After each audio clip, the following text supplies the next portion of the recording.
संचलित Ratnatraya English school विद्यालय कनिष्ठ महाविद्यालय मांडवे आज इयत्ता 10वी आणि इयत्ता 12वी च्या विद्यार्थ्यांना बोर्ड एक्झामसाठी शुभेच्छा आणि 12वीच्या विद्यार्थ्यांना निरोप समारंभ असा हा कार्यक्रम संस्थेने घेतला आहे। या कार्यक्रमासाठी आवर्जून उपस्थित असणारे संस्थेचे मार्गदर्शक, संस्था अध्यक्ष आदरणीय दादा, आमचे मार्गदर्शक श्री शंकर सहकार कारखान्याचे संचालक, आमचे ट्रस्टी आदरणीय रामदासजी करणे, बबनजी गोपने, सुरेश धायंजे, आमचे मित्र दत्ता भोसले, चंदू तोरणे, या संस्थेचे समन्वयक पाटील सर, मुख्याध्यापक वाघमोडे सर, सर्व शिक्षक आणि माझ्या लाडक्या बालमित्रांनो, आतापर्यंत हा जो 5वा-6वा आपला कार्यक्रम आहे की निरोप समारंभ किंवा आपण शुभेच्छा समारंभ म्हणतो। आणि आतापर्यंत प्रत्येक विद्यार्थ्यावेळेस किंवा आपण एक 12वीच्या बेसला मी तुम्हाला प्रत्येक वेळेस सांगत होतो की हे विद्यार्थी डॉक्टर होतील, इंजिनियर होतील, एक आयुष्यामध्ये एक मोठा मनुष्य घडतील। पण ह्या 12वीच्या बेसचा माझा वेगळा अनुभव आहे आणि कदाचित हा अनुभव भविष्यामध्ये सुवर्णाक्षर राहणार आहे। ह्या विद्यार्थ्यांना 100% गुण नाही मिळणार, 90 गुण मिळणार, पण हे जे सर्व विद्यार्थी आहेत याची मला खात्री आहे की हे कुठेतरी भविष्यात मोठे अधिकारी झाल्याशिवाय राहणार नाहीत। ही batch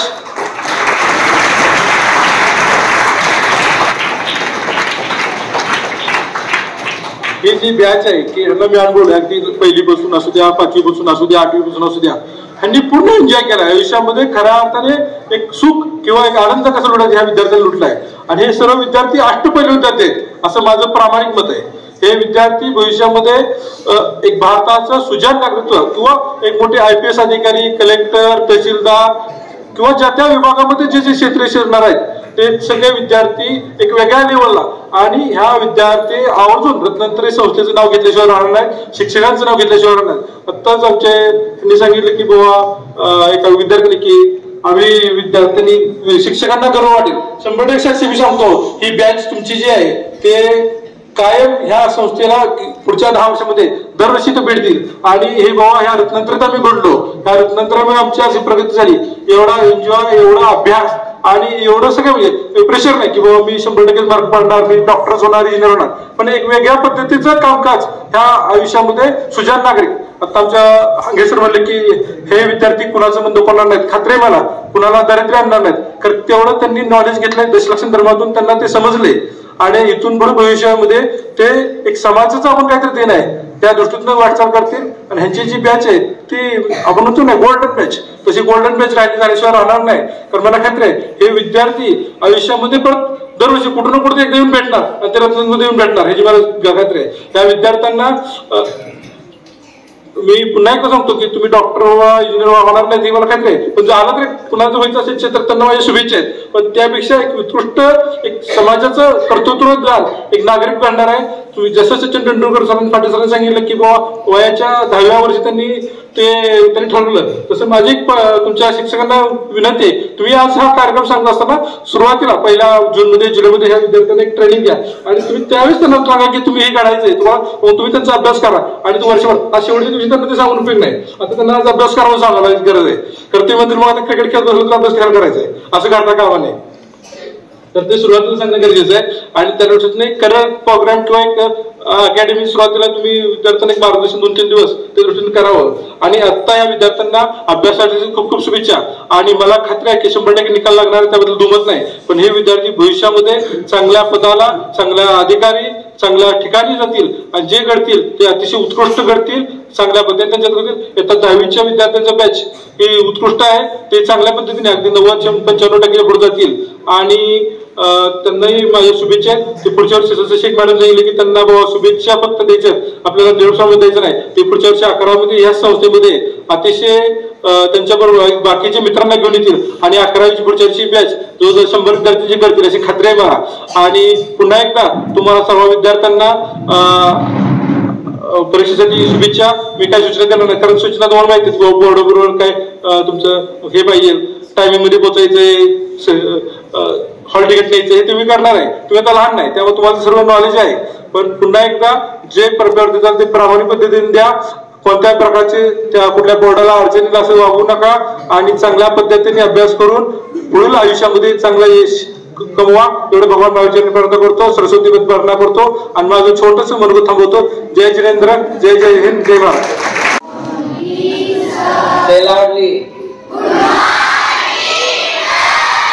That's the spirit. Very good morning. Honorable Chief Guest, honor of the guest, dignitaries, teachers and my dear students. You all are warmly and heartily welcome in this function. As we know that today all we have gathered here for the celebration of farewell party. Farewell party of SSC and HSC student. SSC examination means the students who they are going to climb a first step. And the HSC exam means the students already they have climbed a step and they are proceeding towards the second. Before going to start, do you know when your exam is going to start? शिक्षक, शिक्षकेतर कर्मचारी व माझ्या विद्यार्थी मित्र मैत्रिणी, आज आपण येथे 10वी आणि 12वीच्या निरोप समारंभासाठी एकत्र जमलेलो आहोत आणि या कार्यक्रमामध्ये मला बोलण्याची संधी उपलब्ध करून दिल्याबद्दल मी संयोजकाचे प्रथम आभार मानते. आज पाहिलं तर तसं फक्त 12वी साठीच हा निरोप समारंभाचा कार्यक्रम आहे आणि 10वीचा औपचारिक कार्यक्रम आपण करतोय, कारण 10वीला परत आणखी 2 वर्ष इथंच थांबायचंय. 11वी 12वी आपले इथंच पूर्ण करायची आणि नंतरच त्यांनी त्यांचा पर्यायी मार्ग निवडायचा आहे. तर 10वी आणि 12वीच्या एक्झामला सामोरे जाताना मला एवढं सांगावं वाटतं की वर्षभर आपण जो अभ्यास करतो त्याच्यावरती चिंतन आणि मनन करण्याची ही वेळ आहे आणि कोणीही रात्री उशिरापर्यंत जागू नये किंवा 2-2 वाजेपर्यंत जागणं वगैरे नाही, ज्यामुळे ऍसिडिटी होते किंवा ऐन वेळेला पेपरमध्ये झोप वगैरे लागते. तर विद्यार्थ्यांनी जेवढा अभ्यास करायचा आहे तेवढी झोप पण तितकीच महत्वाची आहे. किमान 4-5 तासाची झोप तरी तुम्ही घेणं गरजेचं आहे, जेणेकरून ज्या वेळेला तुम्ही परीक्षा हॉलमध्ये परीक्षा देण्यासाठी जाल त्यावेळेला तुमचा त्या ठिकाणी गोंधळ होणार नाही. प्लस एक्झाम सगळ्यांच्या जवळजवळ सगळ्या मॉर्निंगच्या सत्रामध्ये आहे, सगळ्यांच्या सत्रामध्ये आहेत. त्यामुळे तुम्ही अर्धा तास अगोदर आपल्या परीक्षा सेंटरला उपस्थित राहा परीक्षा केंद्रामध्ये. आणि जे हॉल तिकीट आहे तर त्या हॉल तिकीटची एक झेरॉक्स काढून ठेवा. एकदा कदाचित जर तुमच्याकडून हरवली तर तुमच्याकडे दुसरी तिथे पर्यायी कॉपी अवेलेबल असावी. आणि अजून एक महत्वाची सूचना म्हणजे की अजून 10 मार्क एक्स्ट्रा पेपरचे वाढवून मिळालेले आहेत आणि त्याचाही तुम्ही सदुपयोग करून घ्यावा अशी माझी इच्छा आहे. आणि सगळ्यांनी पेपर छान लिहा, व्यवस्थित लिहा. 10वी आणि 12वीच्या सर्व विद्यार्थ्यांना माझ्याकडून परीक्षेसाठी हार्दिक शुभेच्छा. एवढे बोलून इथे थांबते. जय हिंद, जय महाराष्ट्र. की आपलं महाराष्ट्र शासन विद्यार्थ्यांच्या शैक्षणिक गुणवत्तेबरोबर बौद्धिक विकास, त्यांचा सर्वांगीण विकास कसा होईल याच्याकडेही पूर्ण लक्ष देत असते. त्याला आपण राबवतो हा CC पॅटर्न म्हणतात. विद्यार्थ्यांचं सर्व मूल्यमापन केलं जातं त्याच्यामध्ये आणि हा पॅटर्न आपल्याला आलेला आहे तो पाश्चात्य संस्कृतीकडून. अजून एक आहे त्याच्यामध्ये कल चाचणी पण आपण बघतो. आता आपल्या भारत देशामध्ये ही कल चाचणी उपयोगात आणली जाते. अगोदर पाश्चात्य संस्कृतीमध्ये त्याचा पुरेपूर वापर केला जातो. कल चाचणी म्हणजे काय मी तुम्हाला क्लिअर करतो. मुलांचे फिंगरप्रिंट्स घेऊन त्याच्यामधून त्याचा कल कशामध्ये आहे ते ओळखून त्याला ज्या गोष्टीमध्ये आवड आहे ती गोष्ट निर्माण करणे किंवा त्या गोष्टीकडे त्याचा कल आहे ती गोष्ट त्याला करू देणे म्हणजे कल चाचणी. पण आपल्याला आपला कल तरी लक्षात येणं गरजेचं आहे. वयाच्या 10व्या वर्षी सचिन तेंडुलकरला लक्षात आलं होतं की मी बॅटिंग खूप चांगली करतो. म्हणजे 4थी मध्ये असताना तो जागतिक दर्जाचा प्लेअर झाला. वयाच्या 15व्या वर्षी इरफान पठाणला लक्षात आलं की मी गोलंदाजी चांगली करतो. तो भारतीय खेळाडू म्हणजे भारतीय गोलंदाज झाला.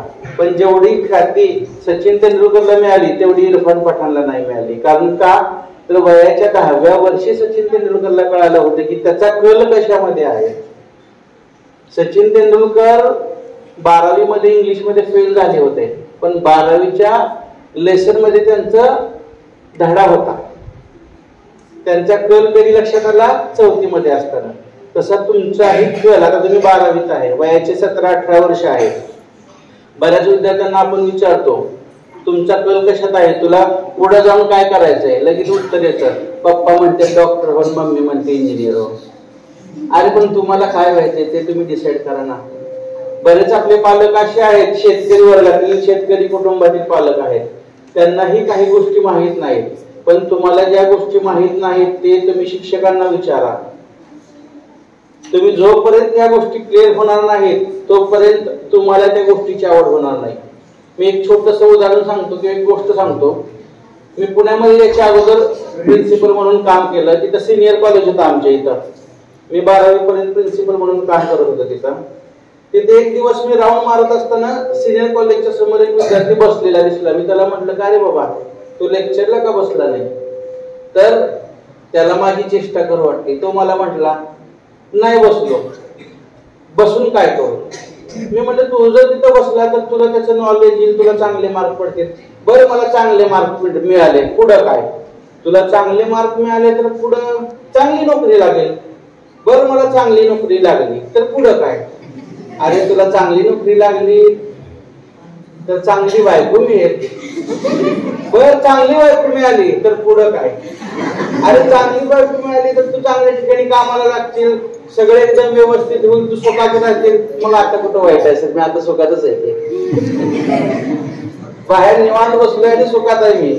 पण त्या विद्यार्थ्याला ते माहित नव्हतं की तो शिक्षण शिकतोय, तो वडिलांच्या जीवावर सुखात आहे. पण तुमची काही टॅगलाईन आहे का नाही? तुम्ही तुमचा विचार करा. तुम्ही तुमचे पैसे कमवून कधी सुखात राहणार? आपण नावाच्या खाली काय बघतो रे? बघतो का 50 एकर शेती, 25 गाया, 200 मेंढर असं नावाच्या खाली कधी लिहिलेलं असतं का? नावाच्या खाली त्याचं एज्युकेशन लिहिलेलं असतं. PhD, डॉक्टर, त्याचं डिजिग्नेशन लिहिलेलं असतं. Engineer, doctor, collector. ही टॅगलाईन तुम्हाला कळणं गरजेचं आहे. आणि जोपर्यंत ह्या गोष्टी तुम्ही मनात बिंबवणार नाही तोपर्यंत तुम्ही तुमच्या प्रत्येक मुलामध्ये एक युनिक क्वालिटी आहे. तुमच्यात क्वालिटी आहे पण ते तुम्हाला कळतच नाहीये. तुम्ही असे तुमच्यात न्यूनगंड असतो की बाबा मला हे करता येईल का, मी करू शकोल का? प्रत्येकाला प्रत्येक गोष्ट येतेच आणि प्रत्येक मुलगा हा वेगळा आहे, फक्त त्याला कळत नाहीये. एका मुलाची आपण बघतो, एका शाळेतून दुसऱ्या शाळेत जाता ट्रान्सफर झाल्यानंतर एक मुलगा नवीन शाळेत आलेला असतो आणि बसलेला असतो. बसल्यानंतर सगळे मुलं खेळत असतात. पीटी शिक्षक त्यांच्या जवळ जातात, पेशवे सरांसारखे, आणि विचारतात, काय रे बाळा तू का बसलाय, तू का खेळत नाही? तर तो म्हणतो की मला आवडत नाही खेळायला. तर ते म्हणते चल उठ आणि 100 मीटर पळून दाखव. तसं म्हटलं तो विद्यार्थी शिक्षकाकडे बघायला लागतो, उत्सुकतेने बघायला लागतो. ते म्हणते काय रे तू याच्या अगोदर कधी खेळला नाही का? क्रिकेट खेळला असशील, बास्केटबॉल खेळला असशील, टेबल. हो खेळलो ना, पण सगळं मोबाईलवर खेळलो सर. ग्राउंड खेळ हे खेळलेच नव्हते. मग त्याला विचारलं शिक्षकाने, अरे बाळा तुला 100 मीटर किती ही तरी माहित आहे का? तर त्यांनी म्हणलं खरंच मला माहित नाही. तर शिक्षकाने त्याला सांगितलं की एवढं अंतर आहे ते 100 मीटरचं अंतर आहे, तू तेवढं पळू शकशील का? हो पळू शकेल. किती वेळ लागेल? 2 ते 3 मिनिटं लागतील. 2 ते 3 मिनिटं कशाला तुला लागायला पाहिजे? हे दोघांचं बोलणं चालू असताना 2 मुलं मागून पळत येतात, कारण त्यांच्या मागं पिसाळलेलं पत्र लागलेलं असतं. आणि तो मुलगा तो बघून एवढ्या जोरात पळतो, तो मुलगा 6.5 सेकंदामध्ये तिथं पोहोचतो. किती? 6.5 सेकंदामध्ये 100 मीटरचं अंतर तो पार करतो. म्हणजे जो विद्यार्थी शिक्षकाला सांगत होता की मला 120 सेकंद लागतील, तो अवघ्या 6.5 सेकंदात पार करतो. शिक्षक त्याला तिथे जाऊन म्हणतात की जागतिक रेकॉर्ड आहे 7 सेकंदाचा आणि तू 6.5 सेकंदात पार केलं. म्हणजे तुझ्या अंगात एवढी कॅपॅसिटी आहे, तुझ्या अंगात कला आहे, फक्त ती तुला माहित नाहीये. तीच कला तुमच्याही अंगामध्ये आहे आणि ती तुम्ही ओळखणं गरजेचं आहे. म्हणून मी तुम्हाला सर्वांना सांगतो की आत्ताच डिसिजन घ्या. मित्रांवर फक्त अवलंबून राहू नका. चला माझा मित्र चाललाय आता इंजिनिअरिंगला, अरे तुझं कल कशात आहे की मित्र चाललाय म्हणून तो डिसिजन घेऊ नको की मी इंजिनिअरिंग करायचं, मला डॉक्टर करायचं. एखादा मुलगा चांगला क्रिकेटर असू शकतो, एखादा मुलगा चांगला गायक असू शकतो. तुम्हाला जे आवडेल ते तुम्ही करा, पण करा एवढं परफेक्ट करा की त्याच्यामध्ये निपुण व्हा. मी जास्त तुमचा वेळ घेत नाही, एवढंच बोलतो. आणि सर्वांना येणाऱ्या 10वी आणि 12वीच्या विद्यार्थ्यांना येणाऱ्या परीक्षेच्या खूप खूप कंटाळा दिसतोय. चालायचं तुमचा पण दिवस येणार आहे तेव्हा कळतं पुढे आल्यावर. पण आता आमची काही तयारी झाली नव्हती तरी पण मी आली, बोलते काहीतरी. पहिल्यांदा सर्व मान्यवरांचे आभार. मला बोलण्याची संधी दिली त्याबद्दल. मी माझे इंट्रोडक्शन सांगते. मी साक्षी विजय तालवे, 12th सायन्समध्ये. आता आमचं बोर्डाचं HSC बोर्डाचे पेपर चालू होणार आहे, त्याच्याबद्दल समारंभ आहे आमचा, निरोप समारंभ. त्याबद्दल धन्यवाद समारंभ घेतल्याबद्दल धन्यवाद. मी सांगते, मी 8वीमध्ये इथं आले होते. एक छोटीशी शाळा होती, आमच्या क्लासमध्ये 19 मुलं होती. आता 10वीचे विद्यार्थी चांगले. आमचं होतं 8वीत एवढं काय नव्हतं. पहिल्यांदा भीती वाटायची शाळेत यायला. इथं रत्नोत्तर इंग्लिश मीडियम स्कूल. पण हे त्याला तुम्हाला एक सांगते, इथल्या शिक्षकांनी एवढं समजून घेतलं, एवढं म्हणजे मिळून मिसळून घेतलं की असं वाटतच नव्हतं ही शाळा आहे. असं घरी राहायचं म्हटलं तरी कधी कधी टेन्शन यायचं. नाही, शाळेत ना तेवढं कधी राहायचं नाही. आम्हाला मार्गदर्शन करायला तेव्हा देसाई मॅडम होत्या. त्यांनी खरंच लय मार्गदर्शन केलंय. शेख मॅडम होत्या, बादल सर होते त्यावेळेस. आता 8वीपासून मी 10वीपर्यंत इथंच होते. 10वीत पण केलं होतं भाषण. आता 12वी 11वीत केले. तर 11वी 12वी खरंच सगळ्या शिक्षकांनी खूप मार्गदर्शन केलं मला.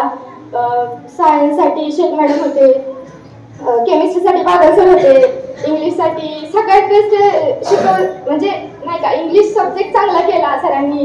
हंगे सर, नंतर PT शिक्षक होते, शेंडेगे मॅडम, पालवे सर होते.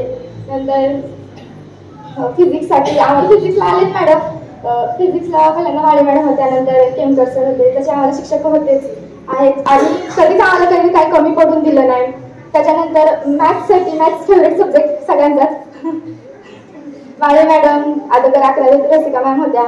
तर त्यांचे पण खूप खूप धन्यवाद. त्यांनी आम्हाला सपोर्ट केला. आम्ही त्यांच्यामुळे इथंपर्यंत आहोत. तर भीती वाटती, काय समजू नका. धन्यवाद सर संधी दिल्याबद्दल. आणि तुम्ही ना इथं सगळ्या सोयी सुविधा उपलब्ध आहेत. तुम्ही आम्हाला आता वाटतंय आम्ही आता तेव्हा जर काय केलं असतं ना तर आता आमचं नाव मोठं झालं असतं. एवढं मोठं ग्राउंड आहे आपल्याला खेळायला. काहीतरी खेळत बसण्यापेक्षा आपल्या इथं सगळ्या प्रकारचे खेळ आहेत. मॅडम शिकवल्या, सर शिकवायला, तुम्ही त्यांच्याकडनं शिकून घ्या. आता चान्स असतो, परत चान्स भेटत नाही. आणि हे मला आता समजतं, मी तुम्हाला आता सांगते. नाहीतर तुम्ही माझा हिनं काही केला नाही आम्हाला सांगतील. पण खरंच मी मनापासून सांगते, कारण आम्हाला आता समजतंय की बाबा त्यावेळेस जर आम्ही उभं काहीतरी खेळत बसण्यापेक्षा हे जर ह्याच्याकडे लक्ष दिलं असतं तर आज आमच्या शाळेचं नाव कुठेतरी आम्ही मोठं केलं असतं. मग शाळेत आपले शिक्षक काय माहिती तुम्हाला सपोर्ट करतात. फक्त तुम्ही जात जावं शिक्षकांकडं. आमचं तुम्हाला कुठेही नडून देणार नाही. आणि शिक्षकच नाही, आपले चेअरमन सर आहेत, ते पण कधीच कुठं कमी पडून देणार नाहीत. तेवढं आहे. भीती वाटती मला, बोलायचं नाही काय होतं ते काय आमचं होतं गप्प. नंतर शाळेच्या बाबतीत तर काय विषयच नाही, एक नंबर. मी 8वीत आले होते ना तेव्हा एक शाळा म्हणजे एक छोटंसं वृक्ष होतं. छोटं वृक्ष म्हणजे आताशी एक रोपटं लावलेलं या रत्नात्रय पतसंस्थेचं शाळेचं. तर आता शाळेत एक छोटंसं झाड तयार झालंय आणि मला असं वाटतं ह्या झाड आम्ही तयार केले आणि हे झाडाचं वृक्ष करण्याचं काम हे तुमच्याकडे आहे. हे सगळे शिक्षक हे सगळे जण आहेत ते काम करणारच आहे त्यावर. पण आपलं मोठं काम आहे की आपण ह्या शाळेचं नाव मोठं केलं पाहिजे. आपण बाहेर गेलो शिकायला, इथून पुढे आपली खरी जर्नी सुरू होती. झालं शाळेपर्यंत होतं, तिथनं पुढे झालं आपली सगळं संपलं. इथून पुढे खरी जर्नी चालू होणार आहे. समजा एखाद्या वेळेस कुठले सर दिसले ना तर त्यांनी अभिमानाने सांगायला पाहिजे बाबा ही आमचा विद्यार्थी होती, आम्ही आमच्या शाळेकडे आम्ही हाताखाली शिकवले आमच्या विद्यार्थ्याला. नाहीतर आपण कुठेतरी गाड्यावर फिरायचो पोरांसोबत असलं काही करू नका. म्हणजे त्यांना तरी अभिमान वाटला पाहिजे, समजतं ना. आणि असं काही चुकी वगैरे करू नका. झालं गेलं विसरून जावं. आता पेपर आले जवळ, पेपरचा अभ्यास आम्ही पण करणारच आहे. तुम्ही पण करा, नाव मोठं करा शाळेचं. आणि आपली जबाबदारी आहे शाळेचं नाव मोठं करायची. तुम्हाला वाटत असेल पैसे घेऊन होती, असं काय होत नाही. तर तुमच्याकडनं पैसे जरी घेत असले ना तरी मापातच फी आहे. तुम्ही बाहेर जाऊन बघा कसं कसं असतं ते. लय डेंजर कंडिशन असते. आपल्या इकडे खेडेगावात आहे, एवढं समजून घेणारे शाळा, एवढे शिक्षक समजून घेणारे आहेत. त्यातून चेअरमन सर एवढे समजूतदार आहे, त्यांनी कधी आपल्याला कमी पडत. आणि असं काहीच नाही की विद्यार्थ्यांना कसं बोलायचं, ते स्वतः विद्यार्थ्यांना बोलतात. मी सांगते मला पण बोलतात सर, सगळेच बोलतात. आपलं कर्तव्य आहे आता. धन्यवाद धन्यवाद मला इथं बोलण्याची संधी दिली त्याबद्दल थँक्यू. आज मी तुमच्यासमोर उभी असताना मी समश्री भावनाने भरून गेले आहे. इतक्या वर्षापासून माझे दुसरे घर असलेल्या या अद्भुत समुदायालयात निरोप देणे हा एक विशेषाधिकार आणि कडूगोड क्षण आहे. येथे माझ्या काळात मी वैयक्तिक आणि व्यावसायिक दोन्ही प्रकारे वाढली आहे आणि मी आजीवन मित्र बनवले आहेत. मी अनुभवलेला पाठिंबा आणि सौहार्द खरोखरच अतुलनीय आहे. मी पुढच्या नवीन प्रवासाबद्दल उत्सुक असताना प्रेमळ आठवणी आणि नातेसंबंध मागे सोडणे सोपे नाही. मी येथे माझ्या काळात शिकलेल्या अद्भुत आठवणी, संधी आणि धडे याबद्दल मी तुम्हा सर्वांचे मनापासून आभार व्यक्त करू इच्छिते. मला आशा आहे की भविष्यात आमचे मार्ग पुन्हा ओलांडतील. निरोप आणि माझ्या आयुष्याचा एक महत्त्वाचा भाग असल्याबद्दल धन्यवाद. सर्व शिक्षकांचे धन्यवाद. थँक्यू. 10वी आणि 12वी. आता 10वीच्या बाबतीत सांगितलं निरोप समारंभ मी सांगितलं की नाही, म्हणजे आपण पुढं 11वी 12वीतच करणार आहे. त्यांना शुभेच्छा. 12वीची मुलं आपल्या शाळेला सोडून पुढे जाणार, त्यांनाही हार्दिक हार्दिक शुभेच्छा. त्यांचं पुढचं कॅरियर चांगलं मिळावं अशी ईश्वरचरणी प्रार्थना करतो. आणि थोडंसं मी माझं मनोगत व्यक्त करतो. आपल्या संस्थेचे संस्थापक अध्यक्ष आपले सर्व दादा प्रमोद भैया, तसेच गोपनी साहेब, दांजे साहेब आणि आपल्या सर्व शेतकऱ्यावर सतत करडी नजर ठेवणारे दत्ता भोसले आणि सर्व उपस्थित असणारे मान्यवर, आपल्या प्रशालेचे मुख्याध्यापक, शिक्षिका, शिक्षक आणि सर्व कर्मचारी वर्ग आणि विद्यार्थी. आज आपण 12वीच्या मुलांना काही मार्गदर्शन करण्यासाठी सर्वजण उपस्थित राहिलो. मुलांनी काही मनोगत व्यक्त केलं, मुलींनी मनोगत व्यक्त केलं, मुलांनी मनोगत व्यक्त केलं नाही. कारण मुलांचं नेहमीच पाठीमागे राहण्याचा उद्देश आहे. आणि आपण पाहतोय सरकारनं सुद्धा, शासनाने, नरेंद्र मोदींनी सुद्धा मुलींना मला वाटतं बऱ्याच सुविधा शिक्षणाच्या बाबतीत आर्थिक मदतीच्या जाहीर केलेल्या आहेत आणि त्याचा लाभ मुली घेणार आहेत. आणि मुलांनी मला वाटतं की थोडं मागं न राहता, जरी आर्थिक लाभ नसला तरी स्वतः जी काही प्रगती करता येईल ती प्रगती करावी.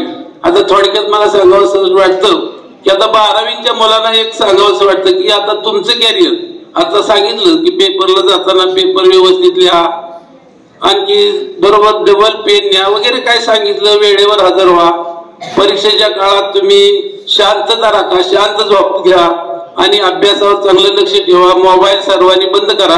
ही सूचना पहिलीपासून, अगदी पहिलीपासून 12वी पर्यंत सर्व मुलांना वेळोवेळी देण्यात गेली जाते की मोबाईल पासून थोडं सावध राहा. मोबाईलमुळे अभ्यास कमी होतो, वेळ वाया जातो. मोबाईल मध्ये बघा, पण काय बघायचं ते उपयोगाचं बघा. नुसतं करमणुकीचं साधन म्हणून मोबाईल बघू नका, तर तुमची प्रगती होईल. आणि प्रगती करत असताना आता तुम्ही सांगितलं, या मुलींनी सांगितलं की आम्हाला शाळेत शिक्षकांनी चांगलं शिक्षण दिलं. चांगलं शिक्षण तुम्ही घेतलं, तुम्हाला चांगलं शिक्षण दिलं, त्याचप्रमाणे मुलांनाही, सर्व मुलांना त्या नेहमी सर्व शिक्षक, आपल्या शाळेचे सर्व शिक्षक अतिशय गोड बोलून व्यवस्थित चांगलं प्रशिक्षण देत आहेत. त्या शिक्षणाचा सर्वांनी लाभ घेत आहोत. आणि आता आपण थोडक्यात सांगायचं झालं की मी थोडक्यातच बोलणार आहे की तुमच्याकडून शाळेला सुद्धा काय अपेक्षा असतात, काय अपेक्षा असतात की शिक्षकांना अपेक्षा एवढीच असते की प्रत्येक विषयात प्रत्येक शिक्षकाला वाटतं की आपल्या विषयात आपली मार्क चांगली, आपल्या विषयातल्या मुलांनी चांगली मार्क मिळवावी आणि त्यांना 100% आपल्या विषयाचा निकाल लागावा, ही शिक्षकांची अपेक्षा असते. त्यांचं काम ते असतात, ते काम करत असतात. तर त्यासाठी तुम्ही त्यांना थोडा प्रतिसाद दिला पाहिजे. मुलांनी मुलींनी सर्वांनी शिक्षण घेत असताना, शिक्षक शिकवत असताना, आपण शिक्षण शिकवत असताना आपण पूर्ण लक्ष त्यांच्याकडे दिलेलं पाहिजे. आपल्या काय अडचणी आल्या तरी आपण त्या शिक्षकांसमोर मांडल्या पाहिजे, तर तुमची प्रगती होईल. आता ही झालं शिक्षकांचं. तुम्हाला काय अपेक्षा शिक्षकाकडून की शिक्षकाने आम्हाला चांगलं शिक्षण दिलं पाहिजे, आम्ही चांगलं पुढे कॅरियर केलं पाहिजे, ह्या तुमच्या अपेक्षा असतात.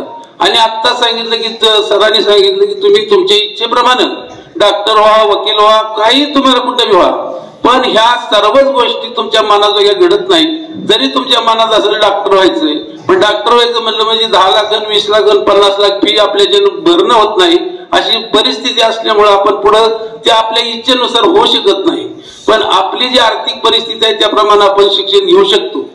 शिक्षण घेताना सुद्धा मी मागे एकदा असंच ऐकलं होतं की मागं तुम्ही ऐकलं होतं की सुमानी लाटा तुस्मानी लाटा श्रीलंकेकडे झाल्या तिकडं आणि बरंचसं असं नुकसान झालं.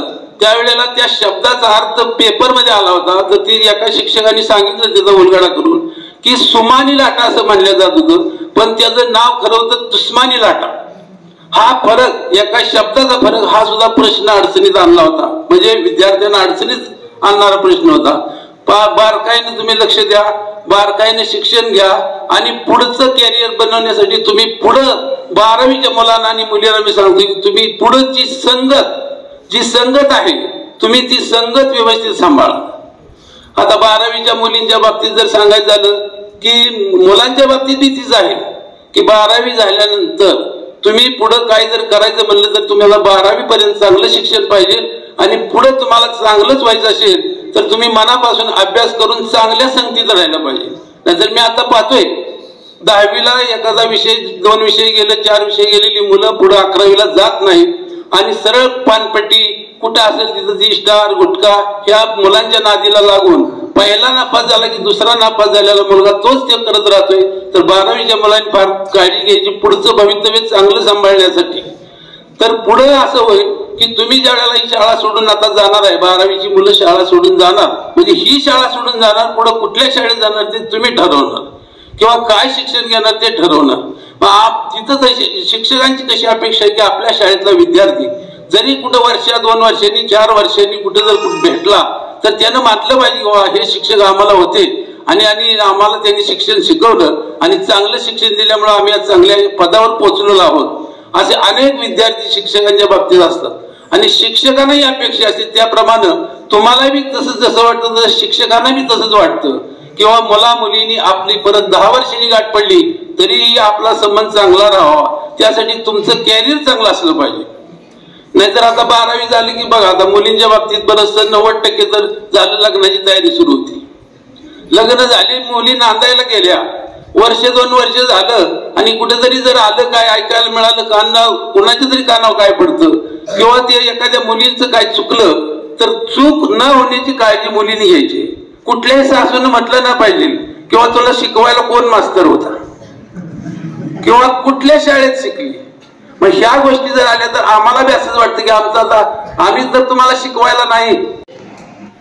या ठिकाणी आज 12वीचा निरोप समारंभ आणि या निरोप समारंभासाठी उपस्थित असलेले मान्यवर आपल्या संस्थेचे संस्थापक अध्यक्ष दादा, त्याचबरोबर दयंजे साहेब, बुकणे साहेब आणि आपल्या कारखान्याचे आता चालूचे डायरेक्टर आणि ज्यांचे बिनविरोध निवड झाली तेही डायरेक्टर करणे भाऊ आणि तोरणे सर आणि आपल्या सर्वांचे लाडके नेते भैयासाहेब. आज 12वीचा निरोप समारंभ. मी काय जास्त वेळ कोणाचा घेणार नाही, पण माझं सांगणं आहे की आपण 12वी मध्ये शिकत असताना मित्रांनो ज्या पद्धतीने आपण घरनं आलो, शाळेत आलो, 11वी 12वी या ठिकाणी केली आणि 11वी 12वी करत असताना आज तुमचा थोड्या दिवसात बोर्डाचा पेपर चालू होणार आहेत. आई वडिलांची एकच इच्छा असते की बाबांनो माझं पोरग चांगलं शिकलं पाहिजे, माझं पोरग काहीतरी घडलं पाहिजे आणि त्या सगळ्या विश्वासाला तुम्ही पात्र राहा. तुम्हाला ज्या ज्या वेळेस अडचण आली त्या त्यावेळेस तुम्हाला या सर्व शिक्षकांनी तुम्हाला मार्गदर्शन केलेलं आहे. भैयांनी सांगितलं की बाबांनो कोण तहसीलदार व्हा, कोण वकील व्हा, कोण डॉक्टर व्हा, तुम्ही काय तर जिद्द ठेवा की बाबांनो मी काय तर होणार आहे आणि काय तर जिद्द ठेवली तर तुम्ही काय तर होणार आहे.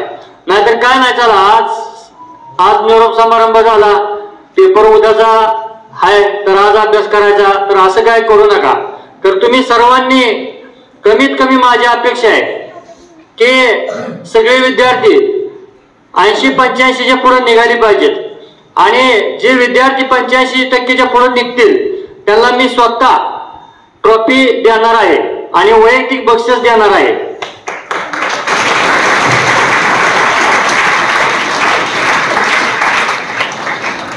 तर माझी एवढीच विनंती आहे की आपल्या संस्थेचा निकाल चांगला लागला पाहिजे आणि इथून पुढे ज्या विद्यार्थ्यांना जरी काय अडचण असेल तर दादांनी आणि भैयांनी कर्मवीर मधले बरेच विद्यार्थी दत्तक घेतले होते आणि आपल्या शाळेतले पण भैयांनी दत्तक घेतलेले आहेत. तुम्ही असं समजू नका की बाबांनो आपण गरीब आहे, आपली पुढे शाळा शिकायची परिस्थिती नाही.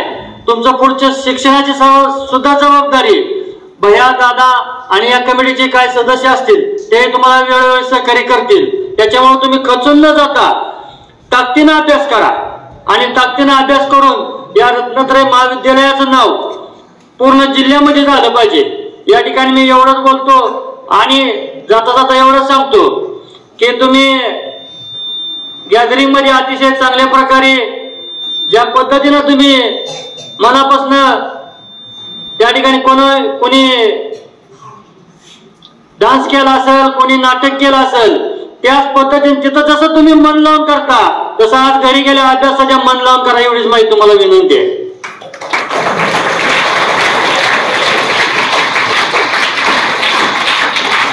काय झाडी काय डोंगर त्याच पद्धतीनं काय ते अभ्यास, काय ती मार्कन, काय ती आपली गुणवत्ता आणि काय ती आपली शाळा आणि काय त्या शाळेचे संस्थापक आणि काय ते चेअरमन त्या शिक्षकांचं सर्वांचं तुम्ही नाव या महाराष्ट्रात नावलौकिक करा. या ठिकाणी मी थांबतो. जय हिंद, जय महाराष्ट्र.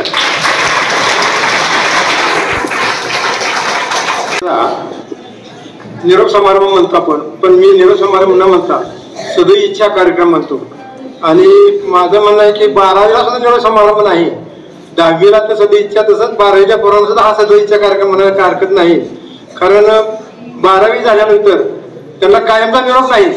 त्यांनी कुठेतरी मोठा अधिकारी कुठलं काय झालं किंवा दरवर्षी येऊन शाळेला भेट द्यावी आणि शाळेचं आपलं काय काय शाळेपासून शिकलो किंवा काय काय नाही हे विद्यार्थ्यांना मार्गदर्शन करावं यासाठी त्यांनी परत SBI नेण्यासाठी हा सदस्यचा कार्यक्रम म्हणतो. तर या कार्यक्रमासाठी उपस्थित असलेले दत्ता भोसले, प्रमोद भैया, करणे, गोपने, दाईंजे, आमचे मित्र, भैयाचे लाडके मित्र म्हणा कार्यक्रम तसे तिथं असलेले सगळे शिक्षक वर्ग, मुख्याध्यापक, उपमुख्याध्यापक, पालक, तसंच दोन्ही शाळेचे म्हणजे नातेपती आणि माहेर शाळेचे पाहणारे सगळे मुख्याध्यापक म्हणायला हरकत नाही. तर आज हा आपण सदिच्छा कार्यक्रमासाठी तसे उपस्थित आहोत. आता भाऊन सांगितलं की गॅदरिंग ज्या मन लावून काम केलं गॅदरिंग, तसं मी मित्र म्हणतो गॅदरिंगच नाही, आपण आपला यावर्षी बाजारडे आतापर्यंत शाळेतल्या सगळ्या कार्यक्रमापेक्षा किंवा ह्यापूर्वीच्या बाजारड्यापेक्षा यावर्षीचा बाजारडे सुद्धा मुलांनी सर्व नमुन्याचे भाजीपाले, सर्व नमुन्याचे तऱ्हेचे म्हणजे पदार्थ किंवा खाऊ गल्ली म्हणतो त्याला आपण त्या पद्धतीनं निर्माण करून ह्या शाळेला त्यांनी एक चांगल्या प्रकारे उपक्रम गाजवला म्हणायला हरकत नाही. त्याच्यानंतरचा आपला कार्यक्रम म्हणजे 26 जानेवारी.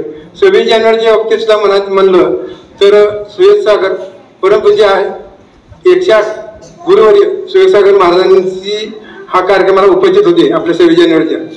आणि त्याच्यानंतर मी एक 8 दिवसांनी लगेच मी दवाखान्यात गेलो आणि परत आल्यानंतर महाराजांच्या दर्शनासाठी गेलो.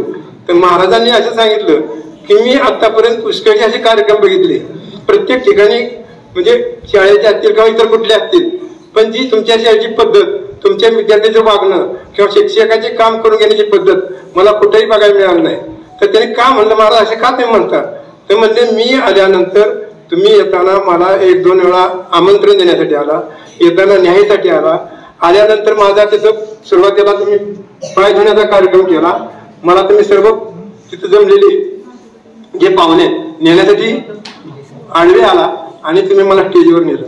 त्यांनी बैठकीच्या पद्धतीत सुद्धा असं सांगितलं की स्टेजवर मला तुम्ही आसन दिलं, ते उंच सिंहासन होतं. त्याच्यानंतर माताजींना तुम्ही पाठवा बसवलं, म्हणजे माझ्यापेक्षा म्हणजे त्या शिष्य असल्यामुळं त्यांना त्यांची जागा खाली दाखवली. त्याच्यानंतर पालक वर्गाला तुम्ही बेंचवर बसवलं, म्हणजे त्याच्यापेक्षा खाली घेऊन त्याच्यापेक्षा तुम्ही त्या पद्धतीने ज्या मान दिला. विद्यार्थ्याला बैठकी बसवलं, तुमचे शिक्षक सगळे उभे राहून कार्यक्रम बघत होते, विद्यार्थ्याला शांत करत होते. आणि अशा वेळेला विद्यार्थी ही जवळ 1000 विद्यार्थी असतील किंवा 500 विद्यार्थी असतील, पण हे प्रत्येक विद्यार्थी प्रत्येक वेगवेगळ्या कुटुंबातले आहेत आणि त्या वेगवेगळ्या कुटुंबाच्या विद्यार्थ्यांना शांतता काय असते हे शिकवण्याचं काम तुमच्या शिक्षकांनी केलं आणि शिस्त कशी असते ही तुमच्या शिक्षकांनी तुमच्या विद्यार्थ्यांना लावलेली आहे.